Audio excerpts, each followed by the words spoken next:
کیا اتنی نفرت تھی آپ کو بابا سے کہ آپ نے زوار تایا کو سارے اختیارات دے دیے تھے؟ کیا میرے بابا آپ کی اولاد نہیں تھے؟ ایک زخم خوردہ نگاہ اس نے سعادت پر ڈالی جو نفی میں سر ہلائے اسے روک لینا چاہتے تھے۔ اس اپنے باپ کی فرما برداری پر رشک کے ساتھ افسوس بھی ہوا تھا۔ وہ شاید ان اولادوں میں سے تھے جو والدین کے لیے سر بھی کٹوا سکتے تھے۔ شہرام کے جبڑے تنے سے تھے جبکہ بھوری آنکھوں میں ٹھنڈا سا تاثر تھا۔ دادا میں آپ سے کچھ پوچھ رہا ہوں۔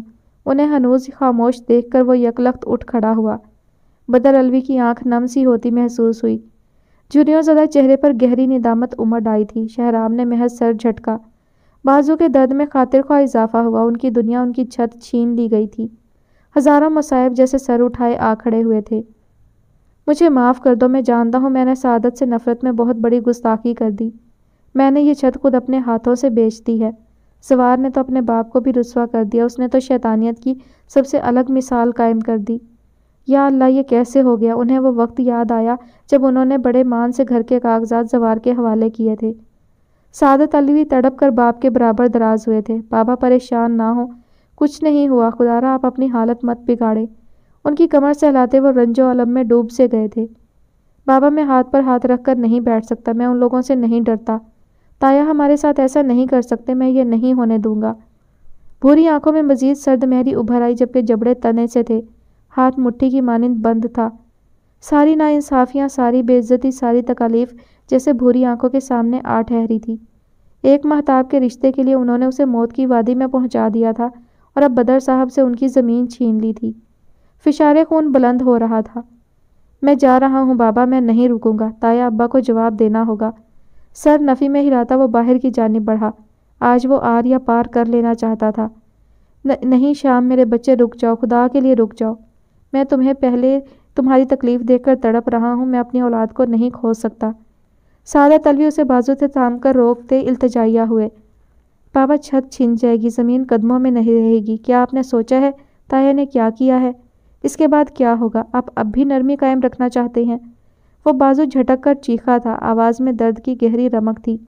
اپنے خساروں پر وہ آنسو بھی نہیں بہا سکتا تھا۔ وہ گنڈے دیکھے تھے تم نے؟